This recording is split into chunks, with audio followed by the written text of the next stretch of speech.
창세기 6장 1절에서 8절까지의 말씀 함께 봉독하시죠. 사람이 땅 위에 번성하기 시작할 때에 그들에게서 딸들이 나니 하나님의 아들들이 사람의 딸들의 아름다움을 보고 자기들의 좋아하는 모든 자로 아내를 삼는지라. 여호와께서 가라사대 나의 신이 영원히 사람과 함께하지 아니하리니 이는 그들이 육체가 됨이라. 그러나 그들의 날은 120년이 되리라 하시니라. 당시에 땅에 네피림이 있었고 그 후에도 하나님의 아들들이 사람의 딸들을 취하여 자식을 낳았으니 그들이 용사라 고대의 유명한 사람이었더라. 여호와께서 사람의 죄악이 세상에 관영함과 그 마음의 생각의 모든 계획이 항상 악할 뿐임을 보시고 땅 위에 사람 지으셨음을 한탄하사 마음에 근심하시고 가라사대 나의 창조한 사람을 내가 지면에서 쓸어버리되 사람으로부터 육축과 기는 것과 공중의 새까지 그리하리니 이는 내가 그것을 지었음을 한탄함이라 하시니라. 그러나 노아는 여호와께 은혜를 입었더라. 아멘.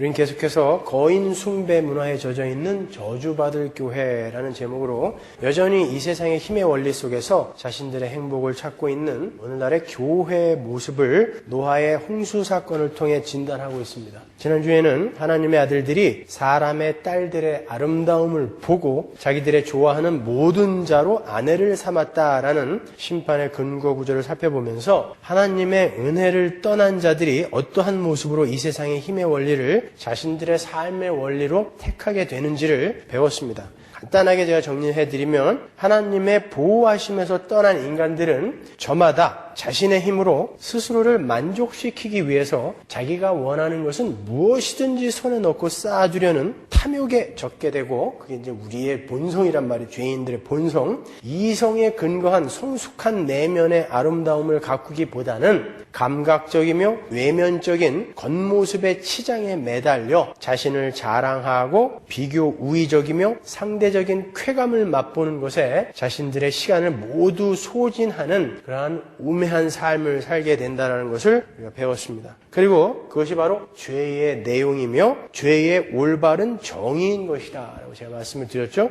그렇게 하나님을 떠난 인간들은 자신들이 스스로를 만족시키고 보호해야 한다는 그런 조바심 속에서 다른 이들을 착취하고 밟을 수밖에 없게 된 거예요. 왜? 하나님의 은혜를 떠난 자들은 이제 누가 자기를 지켜줄 자가 없기 때문에 내가 스스로 나를 보호해야 한다는 조바심과 이제 하나님의 복인 생명력이 떠났기 때문에 내가 나를 행복하게 만들어야 돼요. 그래서 내가 나의 힘으로 이 세상의 힘을 쌓아 나를 행복하게 만들어야 된다는 조바심 때문에 그러한 마음은 반드시 남을 밟아야 된단 말이에요. 왜? 죄인들은 남이 나보다 상대적으로 비교 하위에 있을 때에 쾌감을 느끼게 된단 말입니다. 그래서 그때부터 인간들은 이웃을 사랑할 수 없는 자들이 되어버린 거예요. 처음에는 아담과 하와가 살 중에 살이요 뼈 중에 뼈 하나였단 말입니다. 그런데 타락을 하자 이제 더 이상 사랑할 수 없게 되어버린 거예요. 상대를 밟고 변명이라도 해서 저보다는 내가 나은 사람이라는 것을 증명해야 된다는 게 바로 죄인들의 속성인 거예요. 그게 죄인들이 사는 세상의 특징인 것입니다.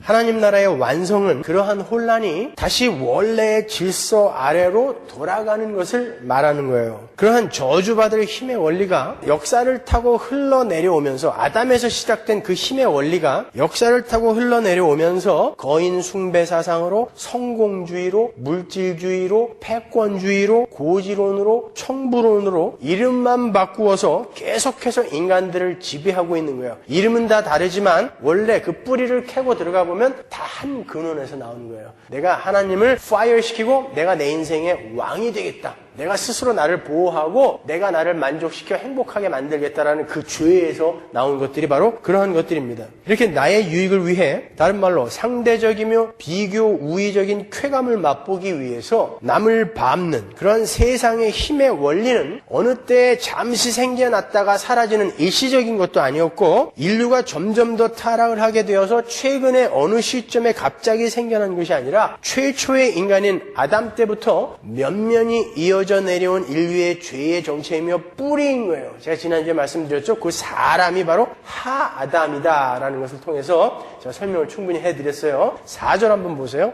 당시에 땅에 네피림이 있었고 그 후에도 하나님의 아들들이 사람의 딸들을 취하여 자식을 낳았으니 그들이 용사라 고대의 유명한 사람이었더라. 자, 그 하아담이라는 단어를 시작으로 해서 네피림, 용사, 유명한 사람 계속 등장하고 있어요. 여기에 나오는 네피림은 거인이에요. 거인. 어떤 분들은 이 네피림을 이해하시기를 하나님의 아들들과 사람의 딸들에게서 난 자식들이 네피림이다 라고 그렇게 이해하고 계신 분들이 계신데, 잘 보시면 4절이 당시에 땅에 이미 네피림이 있었다라고 시작이 되고 있어요. 하나님의 아들들이 사람의 딸들을 취하여 자식을 낳기 전에 이미 네피림이 있었고 그 후에도 네피림이 있었다는 거예요. 그냥 거인이 애초부터 있더라라는 것을 우리에게 이야기해 주는 거예요. 사실 네피림의 존재는 그렇게 특이할 만한 것이 못 돼요. 그게 어디서 나왔는지 누군지 그건 우리가 알 필요가 없습니다. 여러분, 홍수 이전에는 궁창 위의 물이, 창세기 둘째 날이 뭐예요? 궁창과 궁창 위의 물과 궁창 아래의 물이 갈라졌잖아요.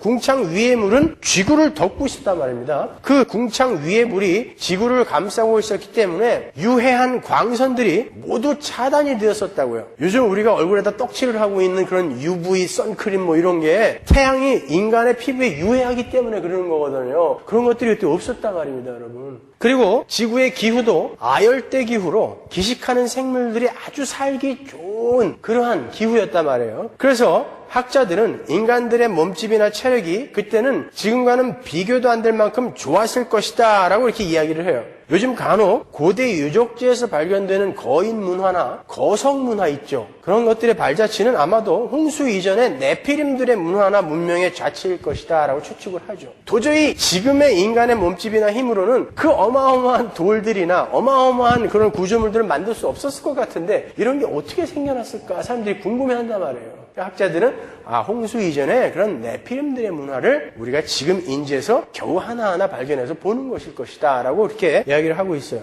저도 거기에 동의를 합니다. 그러니까 우리가 궁금해할 것은 그러한 거인들이 누구인지 어떻게 생겨났는지 그런 것을 궁금해해야 할 것이 아니라 5절, 6절, 7절에 나오는 하나님의 심판의 근거 앞에 왜 그러한 거인인 네피림과 용사와 유명한 자들이 언급이 되어 있을까? 그것을 궁금해해야 되는 거예요. 도대체 하나님이 한탄을 하실 정도로 야 이놈들 정말 이럴 수가 있냐라고 인간을 심판하는 그 근거 앞에 왜 네피림, 거인과 용사와 유명한 자들이 언급이 되어 있을까? 그걸 궁금해 하셔야 되는 거예요. 자, 오늘 본문 5절, 6절, 7절을 읽으시면서 그것을 4절과 한번 연결을 시켜보세요. 땅 위에 사람 지으셨으면 한탄하사 마음에 근심하시고 가라사대 나의 창조한 사람을 내가 지면에서 쓸어버리되 사람으로부터 육축과 기는 것과 공중의 새까지 그리하리니 이는 내가 그것을 지었음을 한탄함이니라 하시니라. 하나님이 근심하시고 한탄하셨다, 걱정하셨다 이런 표현이 나와요. 여러분, 하나님이 근심하시고 걱정하시고 한탄하실 수 있는 분입니까? 잘 생각해 보세요. 그런 표현들이 많죠. 하나님이 뉘우치셨다, 후회하셨다 이런 표현들이 있잖아요. 만약에 하나님이 후회하시고 한탄을 하시고 근심을 하실 수 있는 분이면 우리는 그분 믿을 필요 없어요. 그죠? 전지전능하신 하나님이라는 분이 어떤 일을 해놓고 이거 괜히 했네. 이거 내가 실수했네. 그렇다면 만약에 여러분 지옥과 천당을 갈라놓고 나중에 우리 천당 가서 잘 살고 있는데 이거 내가 그때 실수한 것 같아. 야, 쟤 다시 절로 좀 보내줄래? 막 이러면 어떻게 할까요? 그러니까 하나님은 실수하실 수 없고 따라서 후회나 근심이나 한탄을 하실 수 없는 분이란 말입니다. 근데 성경에 왜 이런 것들이 기록이 되어 있을까요? 그건 신인 동형 동성적 표현이라고 하는 거예요. 신인 동형 동성적 표현. 성경의 그러한 표현은 하나님의 역사를 인간의 언어적 영역으로 옮겨놓은 거예요. 우리가 이해하기 쉽게. 그러한 것이지 하나님의 능력의 결함이나 어떤 행위의 사유 처리를 놓고서 고민하시는 그런 나약한 하나님의 모습을 그린 게 아닌 거예요. 성경이 이러한 하나님의 한탄이나 근심이나 후회라는 표현들을 통해서 독자들에게 주고자 하는 메시지는 이신론자들이나 자연신론을 주장하는 자들처럼, 이신론이 뭐죠? 신이 둘이다가 이신론인가요? 신은 인정하는 거예요. 신이 피조물을 만들었다는 것은 인정은 하는데 그 신은 이 피조물에 관계하지 않고 저 멀리에 절대 타자로 존재한다. 그게 이신론인 거예요. 자연신론도 마찬가지예요. 그렇게 이신론이나 자연신론을 주장하는 자들처럼 마치 시계방 주인이 시계에 태엽을 감아놓고 그냥 시계가 가든 말든 내팽개쳐 놓는 그러한 하나님으로 하나님을 알고 있는 게 이신론, 자연신론자들이잖아요. 그 사람들의 이야기처럼 하나님은 인간을 만들어놓고 세상을 만들어놓고 절대 타자로 저 하늘에 존재하는 분이 아니라 우리의 삶에 깊이 관여하시고 그들의 삶을 지켜보시며 그들이 가는 길을 안타까운 마음으로 쫓아오신다라는 것을 갖다가 이렇게 신인 동형 동성적 표현으로 기록해 놓은 거예요. 무슨 말인지 아시겠죠? 그러니까 어떤 이들이 와가지고 야 봐라 하나님도 뉘우친단다, 야 하나님도 후회한단다, 그런 하나님을 믿을래? 라고 이야기하면 여러분이 설명을 해주실 수 있어야 되는 거예요. 무식한 소리 하지 말아라, 그건 신인 동형 동성적 표현이라고 하는 거야, 이렇게 이야기를 해주셔야지 그러네, 하나님이 막 후회를 하시네, 이렇게 하시면 안 되는 거예요. 오늘 본문이 우리에게 주는 메시지는 그렇게 하나님이 우리를 사랑하시는데도, 그럼에도 그러한 하나님이 결코 용서 못하시는 것이 있는데 그게 바로 그 하나님 앞에서 인간이 네피림으로 용사로 유명한 자로 서는 것이다 라는 걸 우리에게 메시지를 주는 거예요. 연결이 되세요? 그래서 4절과 5, 6, 7절이 그렇게 연결이 되어 있는 것입니다. 그토록 우리를 사랑하시는 하나님, 우리를 너무 사랑하셔서 막 한탄을 한다, 내가 근심한다라고 표현할 수밖에 없는 그 하나님, 우리 안에 계신 그 하나님이 그렇게 우리를 사랑하심에도 불구하고 절대 용납할 수 없는 게 하나님 앞에서 거인 행세하는 거, 하나님 앞에서 용사 행세하는 거, 하나님 앞에서 유명한 자 되려고 하는 거, 그거 용서 못하신다는 거 우리에게 보여주시는 것입니다. 이렇게 노아의 홍수 사건은 1절부터 줄곧 거인 숭배 문화의 심판이라는 커다란 주제 속에서 일관성 있게 메시지를 던지고 있는 거예요. 그런데 이러한 성경의 경고가 이렇게 명백함에도 불구하고 어떻게 그 자리에서 힘의 원리에서 벗어났다고 하는, 거기서 구원을 받았다고 하는 교회가 이 땅을 여전히 힘의 원리를 자기의 삶의 원리로 삼아 살아갈 수 있겠는가가 제가 하고 싶은 이야기인 것입니다. 이 설교 시리즈에서 오늘날의 교회들이 어떤 원리에 의해서 끌려가고 있냐고요. 역시 힘의 원리 아닙니까?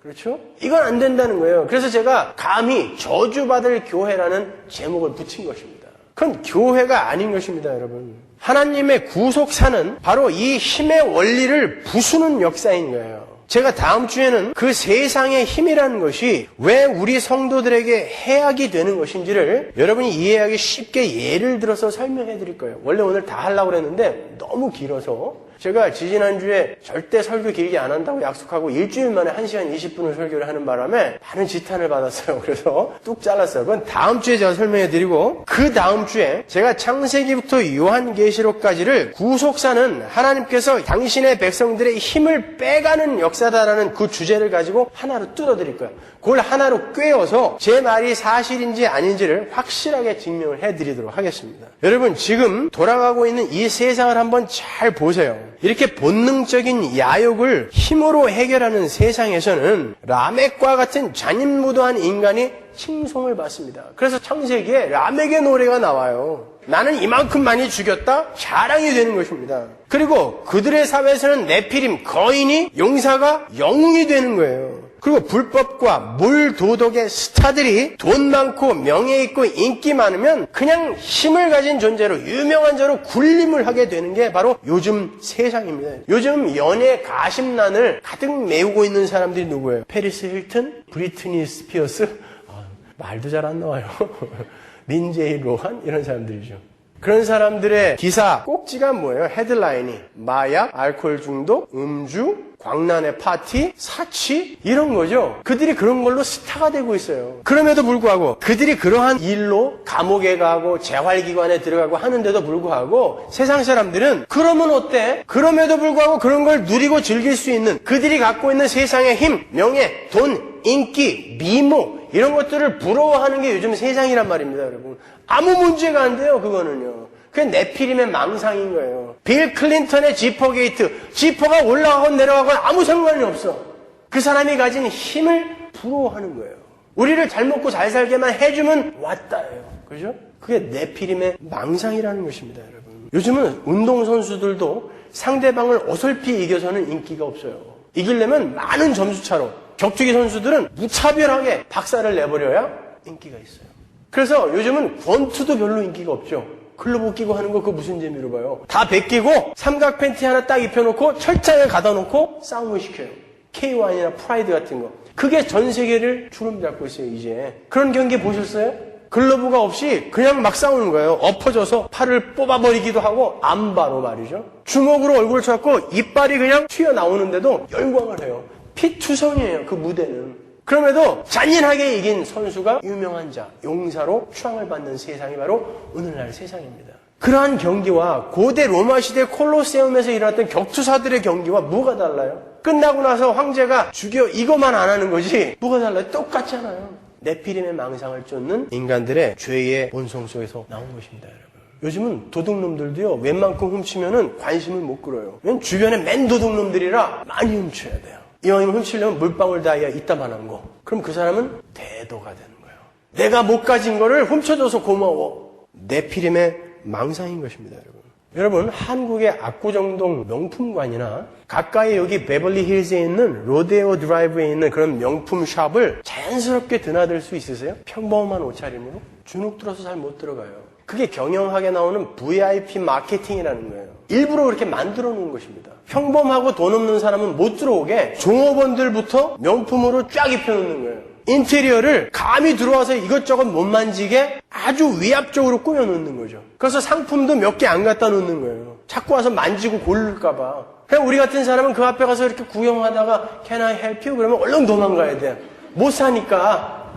그게 VIP 마케팅이라는 거예요. 왜 그런 게 생겼을까요? 인간의 본성 속에는 죄인들의 속성은 나와 남이 차별되어지는 그곳에서 쾌감을 느끼는 그런 죄성이 있는 것입니다. 어중이 떠중이 개나 소나 다 들어와서 살 수 있는 그런 명품샵은 명품샵이 안 되는 거예요. 그러니까 자기는 뭔가 저 사람들하고 차별됐다라는 것을 나한테 좀 누리게 해달라는 것이죠. 그걸 마케팅 전문가들이 잘 집어낸 거예요. 그런 인간의 죄의 속성을. 그래서 그들은 감히 아무나 못 들어오는 곳에 명품으로 차려입고 들어가서 그게 터무니없이 비싼데도 불구하고 그냥 척척 사는 거예요. 왜? 그게 좋아서가 아니라 그 기분을 누리는 것입니다. 행복이라고 생각하는 거예요. 그 쾌감을. 비교 우의적이며 상대적인 그 야비한 쾌감을 행복이라고 느끼는 거예요. 오죽하면 괜찮은 나이트클럽에는 웬만한 사람을 안 받아요. 물 관리한다고. 아세요? 경호처럼 저렇게 지저분하게 세수도 안 하고 옷도 허름하게 입고 있으면 절대 못 들어가요. 저 맨션은 차 사서 제가 한 번이라도 닦는 걸 못 봤어. 그런 차 갖고 가잖아요. 시큐리티 가드한테 당장 쫓겨나요.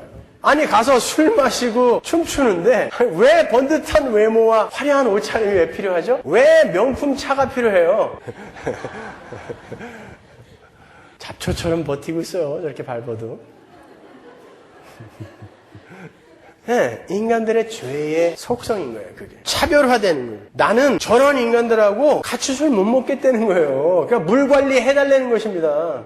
과거가 과거이다 보니까 예화가 순 이런 것만 나오네요. 네? 그 네피림의 망상인 거예요. 그러니까 요즘 젊은이들이 쉽게 빠질 수 있는 오류가 그런 거예요. 그러니까 개뿔도 가진 것도 없는데 차는 좋은 거 타고 다니는 거예요, 그냥. 돈 벌어서 전부 그거 페이먼 하는데 바쁜데도 그거 사야 돼요. 왜? 사람들이 그렇게 취급을 해버리거든요. 성도는 거기서 빠져나온 사람이 성도라고 하는 거예요. 그런데 예배당 안에서도 그 힘의 원리를 부추겨주면 그걸 어떻게 교회라고 할 수 있겠습니까, 여러분? 그건 거인 숭배 문화인 거예요. 하나님은 그러한 거인 숭배 문화 싹 쓸어버리겠다라고 이야기하는 거예요. 그런 거 힘 아니다. 나만 봐. 나를 믿으라니까 힘 빼! 그런 거예요. 하나님이. 성경 전체가 그 이야기예요. 힘 빼! 골프 칠 때도 힘 들어가면 슬라이스 난다. 힘 빼. 우리는 이 땅에서 힘 빼는 거예요. 예수 믿어서 그 힘 얻는 거 아니라니까요. 예수 믿으면 그 힘을 얻게 해준다는 자들은 100% 사기꾼입니다. 힘 빼는 거예요. 거지되라는 게 아닙니다, 여러분. 세상에서 유명한 자 되지 말라는 게 아니에요. 그걸 여러분의 목적으로 삼아 하나님을 방법과 수단으로 동원하지 말라는 것입니다. 그건 무당들이 하는 짓인 거예요.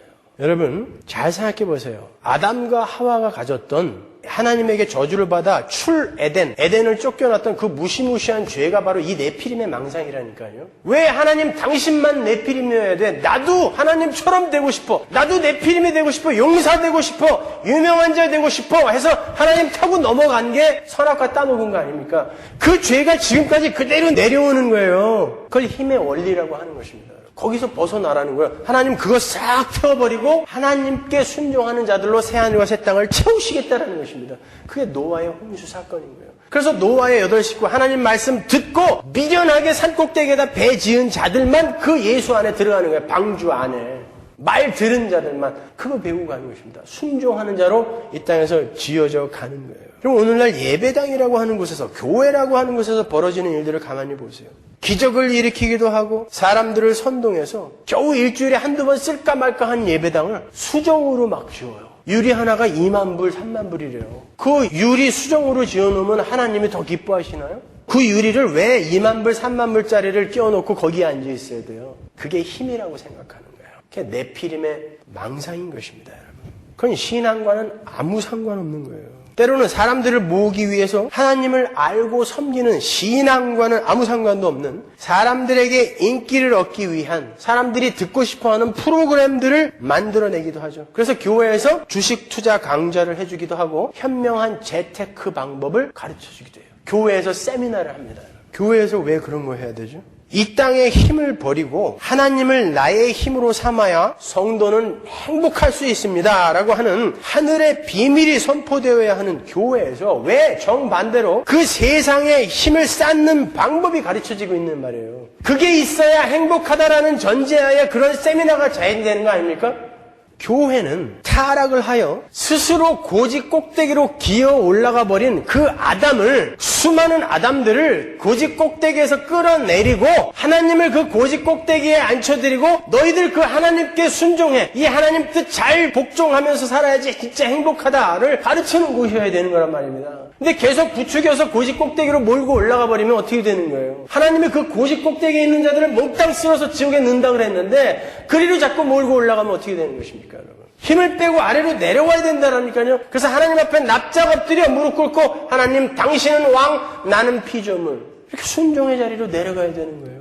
그러기 위해서는 여러분의 삶의 고난과 역경이 필요한 것입니다. 그렇지 않고 인간들은 절대 아래로 내려가지 않기 때문에 그런 거예요. 하나님이 살아계신데 어떻게 내 사업이 망할 수 있어? 어떻게 내가 이혼을 했지? 어떻게 내 새끼가 이렇게 말썽을 피워? 하나님이 살아계신데 여러분 하나님의 백성으로 만들기 위해 하나님이 그러실 수 있는 것입니다. 그걸 하나님의 저주라고 생각하시면 안 되는 거예요. 하나님의 관심이며 배려라고 왜 생각을 못 하십니까, 여러분?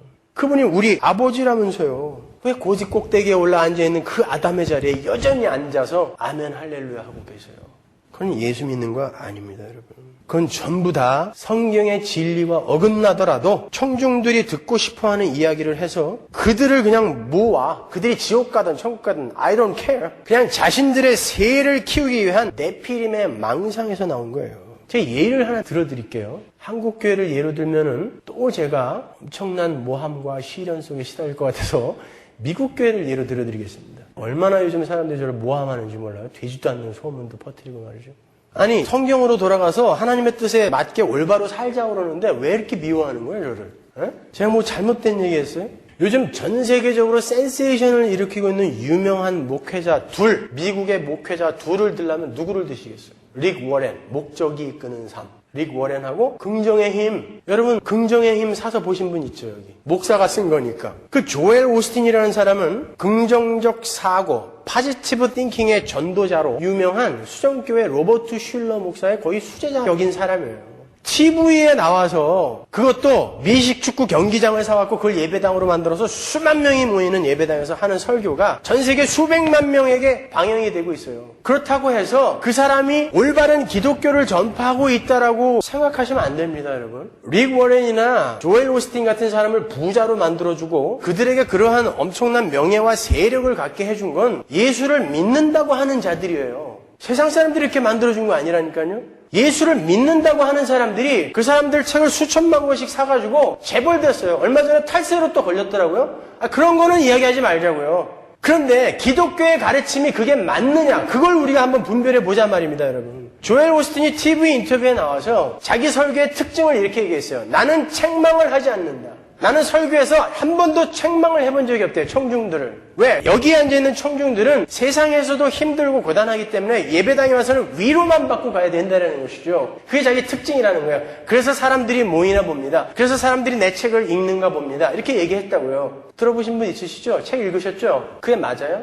여러분, 저는 매주 여러분을 책망하고 있는데 그 사람이 저 보면 굉장히 이상한 놈이라고 이야기할 거예요. 매주 여러분의 죄를 책망하고 있는데 저 말고 주변에서 여러분의 죄와 여러분의 삶을 책망해 준 사람이 한 사람이라도 있던가요? 아니 막 바람 피고 뭐 엉뚱한 짓 했고 와이프한테 혼난 거 말고 여러분의 삶과 죄를 지적하여 여러분을 책망해 준 사람, 신앙 안에서 책망해 준 사람이 있냐 말입니다. 그게 없으니까 사람들이 자기가 어떤 지경에서 구원을 받았는지를 자꾸 잊어버린다고요. 인간은 누군가가 이렇게 책망을 해주지 않으면 여러분 요즘도 매일 죄를 짓잖아요. 그런데 여기 와보면은 전부 거룩하게 앉아있기 때문에 나도 그냥 거룩하게 앉아있는 것 뿐이지 연극하고 있는 것 뿐이지 우리는 매일매일 매 시간 죄를 짓는단 말입니다. 그래놓고 남들이 다 그렇게 사니까 이건 아무것도 아닌가 봐 라고 여기고 가고 있는데 그러다가 큰일 난단 말입니다. 그러니까 목회자는 여기서 매일매일 발가벗겨 버리는 거죠. 그들의 죄를 폭로시켜야 되는 거예요. 그럼에도 불구하고 하나님은 당신들을 사랑하셨다라는 은혜, 거기에서 여러분이 위로를 받아야지 이 세상의 문제를 해결해주고 여러분 잘 될 거예요. 긍정적으로 생각하세요. 그러면 나처럼 부자 되고 나처럼 유명인사 될 거예요. 라는 그 감언이설에 속아서 그 길 쫓아가면 여러분 큰일 나는 것입니다. 그게 위로가 됩니까? 안 되고 있잖아요. 언젠간 로또 한 방에 맞겠지라는 그러한 기대로 신앙생활 하시는 거예요? 안 된다니까요.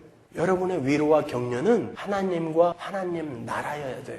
근데 그게 보이질 않아요, 지금. 그래서 그 보이지 않는 하나님과 하나님 나라를 목사로부터 말씀의 강해를 통해 배우는 것입니다. 자꾸 반복하여 듣는 거예요. 내 마음판에 새겨야 되는 것입니다. 그럼 나는 어떤 존재인지를 자꾸 뒤집어 봐야 되는 거예요. 그 책망 속에서 오는 위로와 격려, 그게 진짜인 것입니다. 그래서 예수님은 이 땅에 오셔서 회개하라부터 외쳤다니까요. 베드로, 세례 요한, 사도 바울, 스데반 그들의 설교 읽어보셨잖아요. 다 뭐예요? 너희들은 죄인이다. 그러니까 회개하라. 회개가 뭐예요? 돌아서서 발걸음을 뛰는 게 회개입니다. 내가 여태까지 내 삶의 원리로 삼아 살고 있던 그 힘의 원리에서 돌아서서 십자가의 삶의 원리로 돌아서 한 발을 뛰는 게 회개인 거예요. 이걸 잘 안 뛰니까 빨리 뛰라고 책망이 들어가는 것입니다. 그러니까 그들이 교회에 가서도 회개해라 죄인들아 라고 외친 것입니다. 그렇지 않고 평안하다 평안하다 예배당에 나와서 앉아있기만 하면 다 천국 간다 평안하다 평안하다. 예레미야가 뭐라 그랬어요? 나 그런 인간들 보낸 적 없다 그랬잖아요. 하나님이 나 그런 인간들 보낸 적 없다 그랬지 않습니까? 긍정적 사고 가져라. 당신은 사랑받기 위해 태어난 사람. 당신은 특별한 사람이에요. 노력하면 꼭대기에 올라갈 수 있어요. 이거 다 뭐예요? 여러분 그건 마귀가 하와에게 한 말입니다. 그게. 야 너도 특별한 사람이야. 너도 하나님처럼 된다니까. 왜 하나님 밑에서 그렇게 종처럼 살라고 그래. 왜 그 말을 들어야 되니. 먹어봐. 먹으면 달라진다니까. 그럼 마귀가 한 이야기 아니에요? 긍정의 힘? 그런데 왜 그 책이 교회에서 수천만 부가 팔리냐고요. 왜 그러한 설교를 한 사람이 수정으로 교회를 지을 수 있을 만큼 부를 획득해야 되냐고요. 이 시대가. 그건 네피림의 망상인 거예요. 사람들이 듣기 좋은 이야기가 무엇인지를 잘 그냥 간파하는 재주가 있는 것뿐이지 그게 진리가 아닌 것입니다. 잘 된다고 하는데 누가 싫어해요? 그건 자기 최면, 자기 암시라고 하는 거예요. 그건 복음이 아닙니다, 여러분. 나의 긍정적 사고로 나에게 좋은 일이 일어났으면 그건 내 거지. 그게 왜 선물이며 은혜예요? 받을 자격이 없는 자에게 거저로 주어지는 게 복음이며 은혜이며 선물인 것입니다. 잘 구별하셔야 돼요, 여러분. 제가 매주 8만 5천 명의 교인이 모인다는 새들백 교회 웹사이트에 들어가서 이 시간 없는 사람이 그 웹사이트의 설교를 몇 개를 들어봤어요. 릭 워렌의 설교를 몇 개를 들어봤어요. 그리고 그분의 설교 제목을 제가 적어갖고 왔어요. 세계에서 제일 유명하고 영향력이 있다라는 그 목사님이 한 설교의 제목을 적어갖고 왔어요. 성경으로 축복받는 방법, 대인관계를 바르게 하는 방법, 입술을 다스리는 방법, 다툼을 피하는 방법, 인생의 미래를 밝게 만드는 방법, 돈을 지혜롭게 관리하는 방법, 어떻게 스트레스를 해소할 것인가, 내가 어떻게 보통 이상으로 살 수 있을까, 나의 문제를 어떻게 해결할 것인가, 고독을 어떻게 극복할 수 있을까, 크레딧 카드 어떻게 써야 하나. 여기에 예수 그리스도와 십자가가 한마디라도 들어가 있습니까? 그 설교를 직접 들어보면 전부 이 제목에 맞는 설교예요. 대지 1, 2, 3, 실행 방법 이렇게 해갖고 아주 듣기 좋게. 그러니까 그거 갖고 세상에 나가서 실행해 보는 거예요. 어떻게 하면 이 땅을 내가 행복하게 살 수 있을까? 이게 세계에서 최고로 세계 기독교인들에게 영향을 미친다는 사람의 설교 제목이에요. 이 설교 주제들을 한마디로 요약을 하면 뭐예요? 인간관계와 성공 전략. 그죠? 인간관계와 성공 전략. 하나같이 이 세상을 살아가는 방법론들이에요. 이런 설교를 사람들이 좋아한다는 거예요. 여러분, 그거는 교회에서 배우는 게 아니에요, 여러분. 설교는 인간이 이 땅에서 어떻게 당면한 문제를 극복하고 해결하며 행복해질 수 있는지에 대한 삶의 노하우를 전달하는 것이어서는 안 됩니다. 그런 것은 교양서적이나 재테크 강사들에게 들으면 더 확실해요. 좋은 분들 소개해드릴게요, 제가. 재산 모으고 싶으세요? 크레딧 카드 어떻게 써야 잘 쓰는지 알고 싶으세요? 좋은 분 소개해드릴게요. 그게 왜 설교 시간에 나와야 됩니까, 여러분? 목사의 설교는 하나님의 말씀 속에 담겨있는 하나님 나라의 완성이 도대체 무엇을 의미하며 그 완성은 어떻게 이루어지게 되는가에 대한 올바른 해석을 하여 전달하는 것이어야 되는 거예요. 하나님의 은혜를 떠난 인간은 얼마나 추악한 존재인가. 인간론, 죄론에서 다루잖아요. 그러한 인간들 중에 선택을 받은 당신의 백성들을 향한 그분의 사랑이 얼마나 크신가. 그분은 얼마나 위대하신 분인가. 신론. 그리고 그러한 선택을 받은 자들을 어떠한 방법으로 하나님은 구원하셨는가. 구원론. 설교는 이러한 하나님의 구속사를 일관성 있게 순미일관적으로 전해야 되는 거예요. 그리고 그 전해진 성경 말씀이 스스로 살아서 성경 말씀은 존재론적 능력이 있다고요. 그 자체에. 그 말씀이 살아서 청중들을 뚫고 들어가 그것이 청중들에게 하나님의 은혜를 깨닫게 하고 그 은혜를 올바르게 인식하게 하고 하나님의 사랑을 풍성하게 깨닫게 하여 그들을 위로하고 격려하게 만드는 거. 그게 하나님의 말씀을 올바로 전하는 목사의 설교여야 되는 거예요. 그렇게 난처하고 곤란하고 고통스러운 상황을 멋지게 반전시키고 벗어날 수 있는 방법을 가르치는 것은 목사가 하는 일이 아니에요, 여러분. 오히려 그 속에서 하나님 나라와 하나님에 대한 소망을 더욱더 확고하게 하게 되기를 바랍니다. 라는 그러한 기도를 해야 하는 게 올바른 목사인 거예요. 그런데 사람들을 많이 모은다는 유명한 사람들의 작금의 설교들은 보시다시피 이렇게 인간관계와 성공 전략에 불과한 거예요. 여러분, 인간관계와 성공 전략이라는 것은 제가 대학교 때 들었던 교양 과목 이름이에요. 제가 대학교 때 듣던 교양 과목, 학과목 이름이라니까요. 인간관계와 성공 전략. 제가 그 교수님이 추천해준 참고 도서 여러분에게 소개해드릴게요. 정 원하시면 보세요. 그게 더 확실해요. 제가 한 학기 배웠지만 거기서 다 배웠어요. 교회에서는 그거 배우는 거 아닙니다, 여러분. 인간의 그 죄성을 해결하기 전에는, 이 죄를 해결하기 전에는 아무리 인간관계와 성공 전략 배워봐야 남을 밟아 나를 살찌우는 그런 야비한 행복밖에 못 얻는다니까요. 인간관계와 성공 전략이 그것이 뭐예요? 남을 교묘하게 잘 속이고 잘 밟아서 네 배를 불려라. 결국 그거 아닙니까? 현란한 미사여구를 늘어놓지만은 여러분, 어떻게 하나님의 나라라는 대주제 아래 성도들을 보이지 않는 소망의 나라로 이끌어야 하는 설교가 이 땅의 대학의 교양 과목을 흉내내고 있는 정도의 유치한 지경까지 되어버렸냐는 거예요. 그리고 그러한 사회생활의 노하우를 전하는 곳에 수만 명에서 수십만 명의 청중들이 모여 앉아서 아멘을 합창하고 있느냐는 말입니다. 그들이 원하는 건 뭐라고요? 이 땅에서의 행복인 거예요. 그러니까 악어와 악어새처럼 그러한 공생관계가 성립이 되어 있는 것입니다. 그러니까 서로 도와주면서 사는 거죠. 교인들은 헌금 많이 해서 목사 위세를 세워주고 목사는 그들이 듣고 싶은 말 잘 해줘서 그들에게 위로를 전해주고 그러다 같이 지옥 가는 거예요. 서로 위로하다가 하나님의 위로를 받으시라니까요.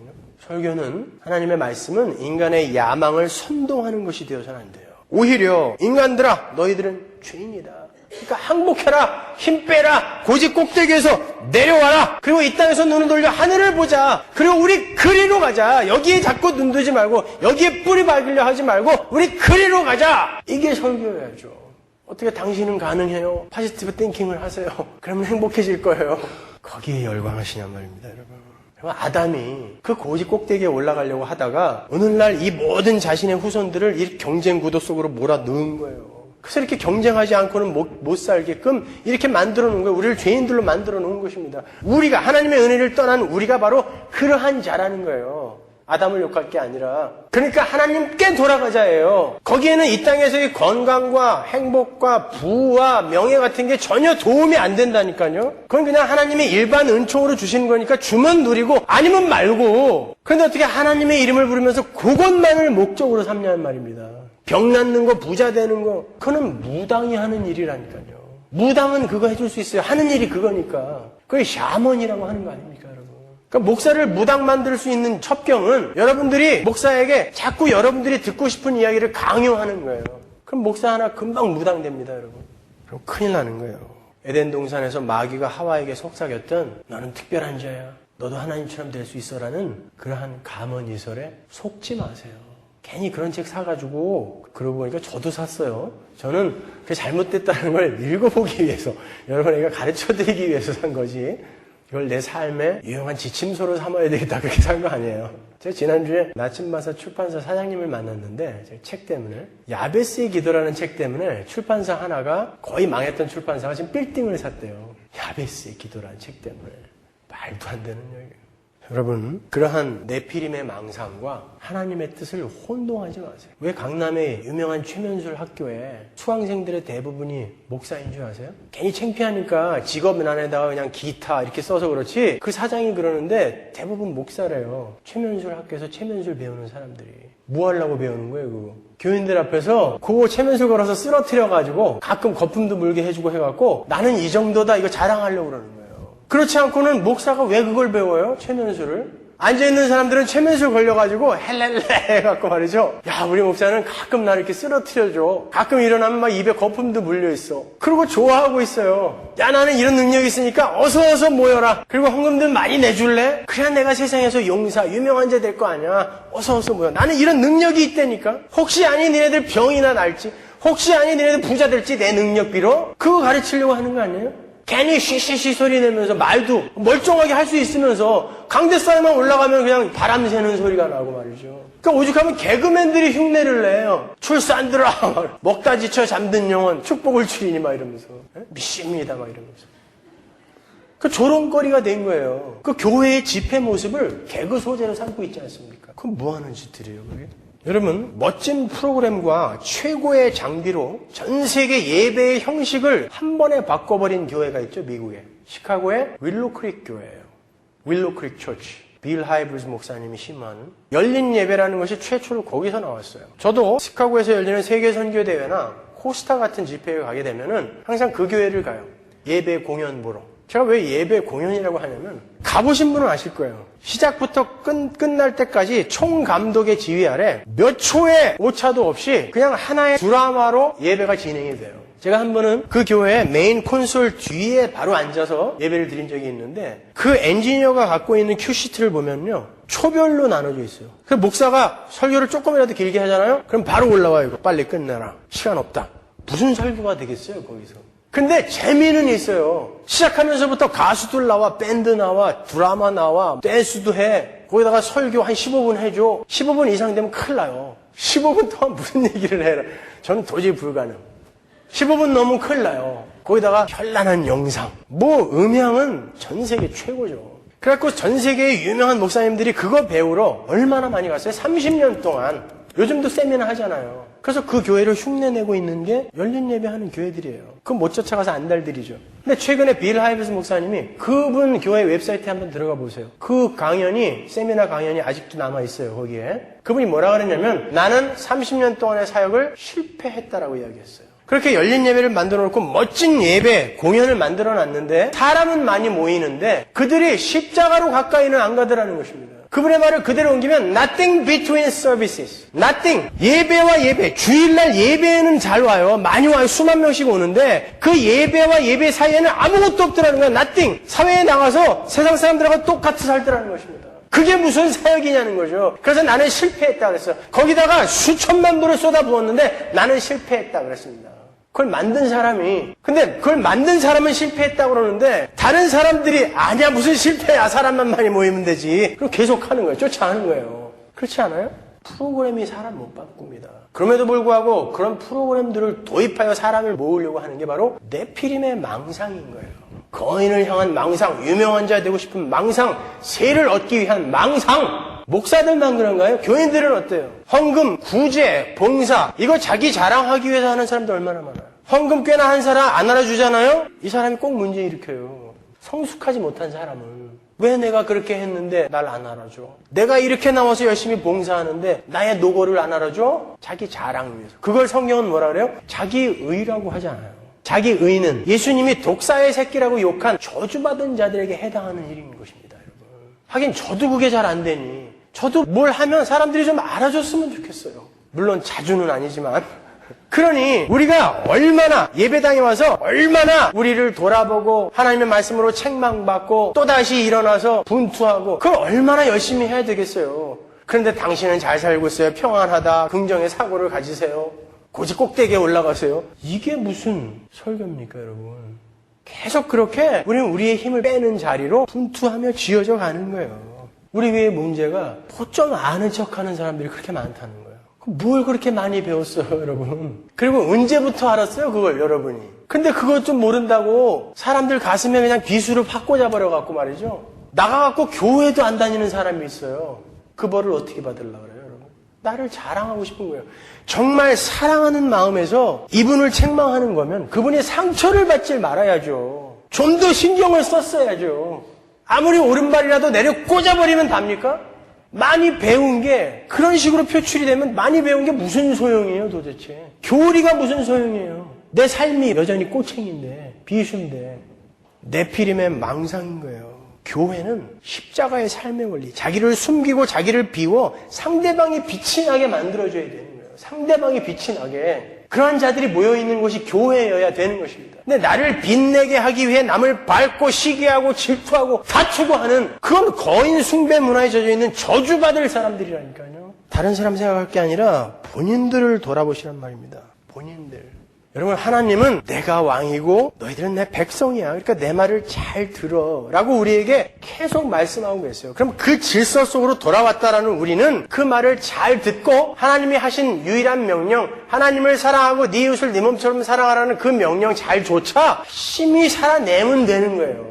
그 자리를 떠나서 내가 강한 자 되고 내가 유명한 자 되겠다라는 건 뭐예요? 인간이 자기 자리를 떠나 강한 자가 되고 싶은 욕망이 탄생시킨 게 뭐예요? 프랑켄슈타인 아닙니까? 힘은 세고 등치는 큰데 괴물이야. 프랑켄슈타인. 하나님이 언제 여러분 보고 슈퍼맨 되라고 그랬습니까?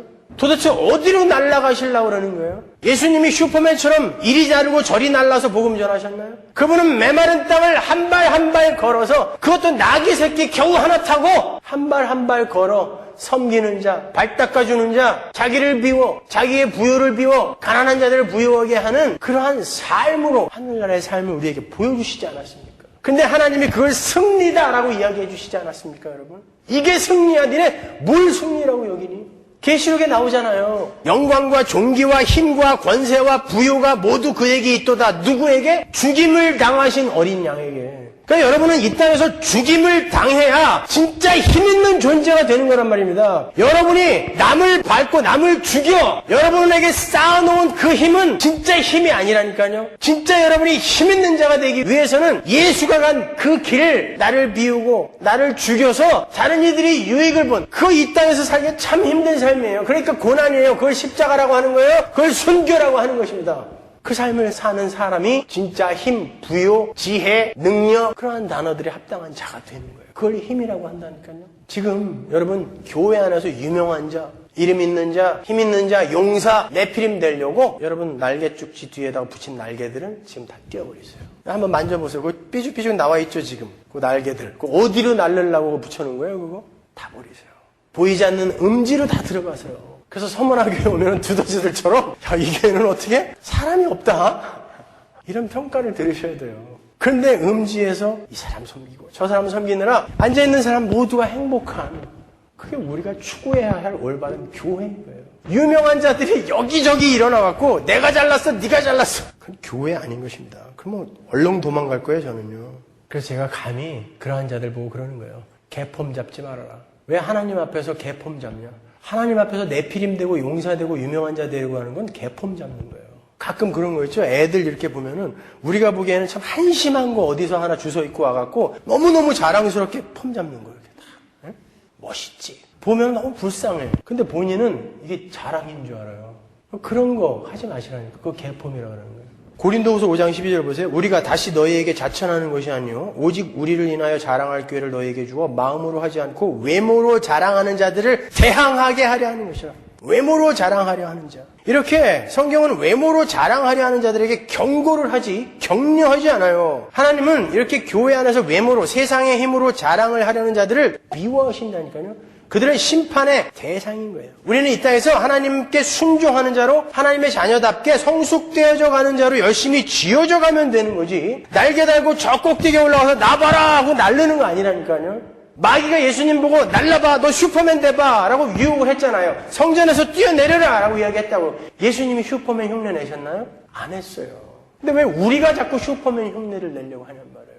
나는 신앙이 이 정도예요. 나는 종교행위를 이렇게 열심히 해요. 나는 방언도 한다니까요. 못하는 너는 뭐니? 그게 다 뭐예요? 네피림의 망상이란 말입니다, 여러분. 그 프랑켄슈타인이라니까요. 그렇게 불러주세요, 이제는. 그런 사람들 보이면 저 프랑켄슈타인.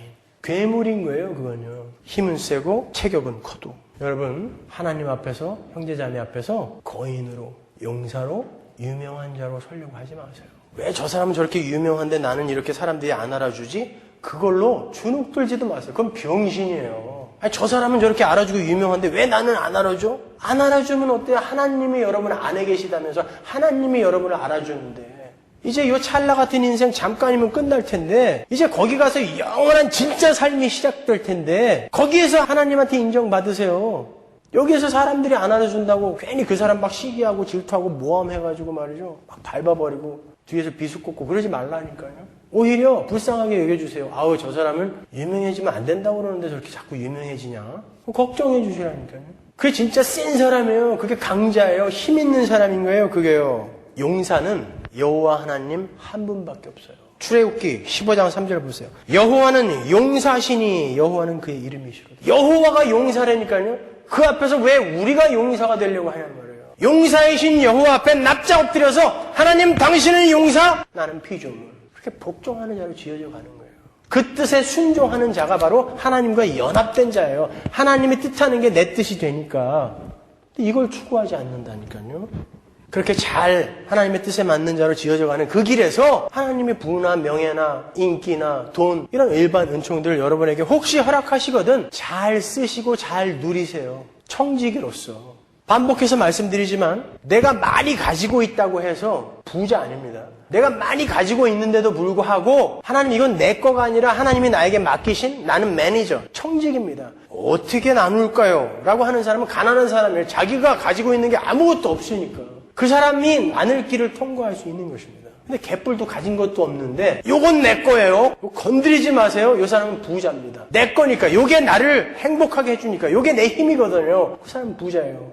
얼마나 불쌍해요. 차라리 많이 갖고 있다가 지옥 가는 건 괜찮은데 개뿔도 가진 것도 없이 요만큼 갖고 있는데 그거 갖고 아둥바둥 하다가 지옥 갔어. 이 사람은 더 불쌍한 사람이에요. 그러니까 그런 것들에 연연하지 마세요. 그게 여러분의 목적이 된다면 우리가 얼마나 초라해집니까, 여러분? 여러분, 믿음은 보이는 것으로 판가름 나는 게 아니에요. 보이는 것을 많이 가졌다고 해서 저 사람은 축복받은 사람이다. 보이는 것을 많이 잃었다고 해서 저 사람은 저주받은 사람이다. 천만의 말씀. 하나님은 여러분의 하나님 자녀됨을 위해 보이는 것을 자꾸 뺏어가실 수도 있는 거예요. 그게 유익이 된다면. 건강 뺏어가 버리는 거예요. 그게 유익이 된다면 돈 뺏어가 버리는 거예요. 유익이 된다면 가정 깨버리는 것입니다. 유익이 된다면 내 백성에게 유익이 된다면 그만큼 나를 사랑하시는 하나님의 사랑이 나를 끌고 가고 있다니까요. 거기에서 위로를 받으셔야지 내 걸 뺏어간 거에서 자꾸 하나님을 원망하고 그걸 회복시켜주는 데서 위로를 받겠다고 하면 하나님이 이 일을 어떻게 하십니까? 그건 내가 거룩한 백성으로 지어져 가는 것은 아무 관심 없다라는 얘기 아니에요? 그냥 내가 원하는 걸 해달라는 거 아닙니까? 그러면 우리가 하나님을 종으로 부리는 거지 무슨 우리가 그분을 주님으로 대접하는 것입니까? 말만 주님이지. 고린도서 4장 18절 보세요. 우리의 돌아보는 것은 보이는 것이 아니요 보이지 않는 것이니 보이는 것은 잠깐이요 보이지 않는 것은 영원함이니라. 우리가 봐야 할 것은 보이지 않는 것을 보는 거예요. 자꾸 그거 바라보지 말라면 보면은 화나요. 열받아요. 아무리 많이 가져도 내 위에 또 누가 있기 때문에 보면 열받아. 그러니까 아예 보지 말아요. 보이지 않는 거 바라보면서 가는 거예요, 여러분. 왜? 그게 영원함이니라. 그게 영원한 거니까. 고린도서 5장 7절 보세요. 이는 우리가 믿음으로 행하고 보는 것으로 하지 아니함이로라. 보는 것으로 안 했다고요. 우리 신앙의 선배들은. 그러니까 당당한 거예요. 산타바바라에서 4시간씩 기차 타고 매주 예배드리러 오는 우리 오숙자 성도님 있죠. 4시간을 기차를 타고 교회에 1시간 반 예배드리러 와요. 매주. 그분은 아무것도 가진 게 없어요. 진짜 아무것도 가진 게 없어요.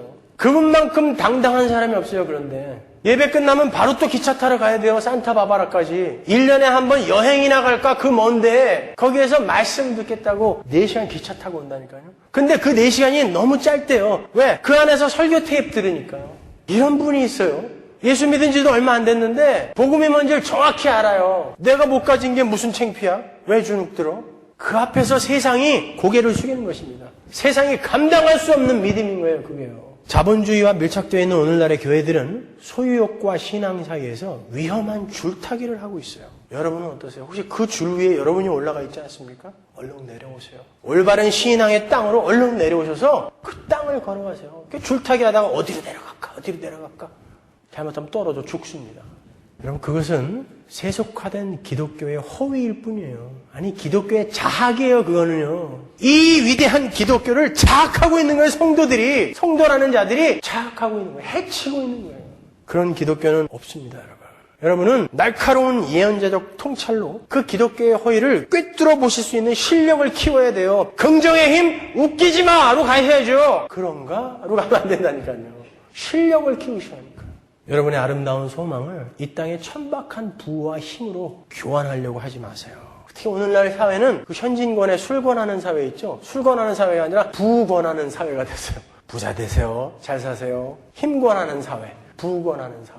당신 저주 받으세요. 이거예요. 실력 없는 이에게 함부로 주어지는 힘은 저주라니까요. 그러니까 함부로 그런 말 하시면 안 돼요. 하나님은 우리를 부유한 삶, 힘 있는 삶으로 부르신 게 아니라 거룩한 삶으로 부르셨어요. 꼭 기억하세요. 하나님은 우리를 부유한 삶, 힘 있는 삶으로 부르신 게 아니라 거룩한 삶으로 부르셨다고요. 그리로 향해 가셔야 돼요. 여러분, 잘 사는 거, 사람이 잘 사는 건 힘 가지고 부를 소유하고 사는 게 잘 사는 게 아니에요. 아이들이 부잣집 갔다 오면 그 집 참 잘 살더라 그러죠. 그거 잘 사는 게 아니에요. 그냥 부자다라고 이야기하면 되는 거예요. 잘 사는 건 하나님의 뜻대로 사는 걸 잘 산다라고 하는 것입니다. 잘 산다는 말 함부로 쓰지 마세요. 하나님의 뜻대로 가난하고 힘없고 건강 잃었어도 하나님의 뜻대로 잘 사는 사람, 그 사람이 진짜 잘 사는 것입니다, 여러분. 여러분, 하나님의 부르심, 소명이라는 것은 만물의 주인이신 하나님께서 우리를 부르셨기 때문에 우리의 존재 전체, 우리의 행위 전체, 우리의 소유 전체가 특별한 헌신과 역동성으로 그분의 소환에 응답을 해서 그분을 섬기는 데 투자되는 데까지를 부르심이라고 하는 거예요. 그러니까 부르심을 입었다고 하는 자들은 바로 하나님의 뜻대로 살기 위해 이 세상에서 무장해제를 하는 데까지, 거기까지 변해가야 되는 것입니다. 그 자가 바로 소명 있는 자, 부르심을 입은 자라고 이야기하는 거예요. 지금 아무것도 안 하고 있고 하나님의 뜻대로 전혀 움직이고 있지 않으면서도 나는 부르심을 입은 자예요. 생각해 보세요. 다시 한번 생각해 보십시오, 여러분. 기독교라는 것은 하나님이, 창조주이신 하나님이 피조물을 우리를 부르시고 우리가 그 부르심에 응답을 하는 거예요. 반응을 하는 거예요. 그 뜻에 맞게. 근데 오늘날의 기독교는 우리가 하나님을 마음대로 불러서 돌쇠처럼 일 시켜 먹고 필요 없으면 언제든지 돌려보내는 그런 하나님이 되어버렸어요. 아무 때나 내가 필요할 때만 불러요. 그래놓고 그분은 반드시 내 필요에 응답을 해줘야 돼. 만약에 그거 안 들어주면 하나님이 보이는 분이면 막 주워 박을지도 몰라요. 이 내 말을 안 들어, 이게? 안 보이니까 못하는 거죠. 혹시 우리가 그 자리에 있지 않냐 말입니다. 그 사람은 성도가 아니라 불신자라고 하는 거예요. 우리는 성숙을 향하여 열심히 달려야 되는 거예요. 세상의 힘을 향하여 달리는 자가 되어서는 안 되는 거예요. 힘을 빼십시오. 음지로 숨으세요. 그리고 하나님의 뜻을 올바로 깨닫고 인식하여 그 말씀대로 살기를 힘쓰세요. 그게 우리가 살 유일한 길이며 우리가 행복할 수 있는 유일한 길인 거예요. 기도하겠습니다.